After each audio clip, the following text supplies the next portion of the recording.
అనకాపల్లి జిల్లా పరవాడ ఫార్మాసిటీలో నిత్యం ప్రమాదాలు జరుగుతూనే ఉన్నాయి. తాజాగా ఫార్మాసిటీలో ఉన్న లూపిన్ ఫార్మా కంపెనీలో విషవాయువులు లీక్ అయిన ఘటనలో 5 కార్మికులు అస్వస్థ గురయ్యారు.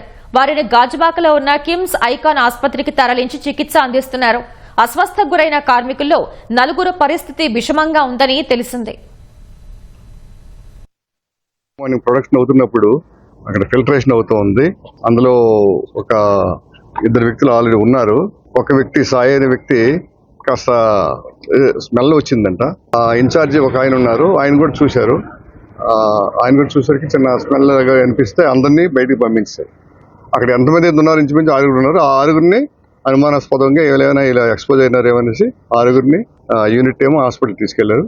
అది జరిగింది ఇంచుమించు 2:30-3 AM మధ్యలో జరిగిందంట, ఎర్లీ మార్నింగ్. ఇక్కడ ఉన్నటువంటి కార్మికులకి భద్రత అనేది లేదు. వాళ్ళకి ఏదైతే అస్వస్థకు గురవుతున్నారో ఈ అస్వస్థకు గురైన వాటికి సక్రమైనటువంటి వైద్య సేవలు అందించవలసినటువంటి అవసరం ఉంది. ఎందుకు ఈ రకంగా అస్వస్థకు గురయ్యారు, ఏ రకంగా జరిగింది అనేటువంటి దాన్ని ఇప్పటికైనా జిల్లా కలెక్టర్ సమగ్రమైన విచారణ చేయాలని మేము డిమాండ్ చేస్తా ఉన్నాం. తెల్లవారు 4:30 గంటలకి ఈ ఘటన జరిగితే ఇప్పటి వరకు కూడా బయట ప్రపంచానికి తెలియకుండా దాచివేసే ప్రయత్నం చేస్తా ఉంది యాజమాన్యం. దీని మీద వెంటనే విచారణ చేసి వాళ్ళు ఎవరైతే అనారోగ్యానికి గురయ్యారో, అస్వస్థకు గురయ్యారో వాళ్ళందరికీ మెరుగైన వైద్య సేవలు అందించాలని CITU డిమాండ్ చేస్తా ఉంది.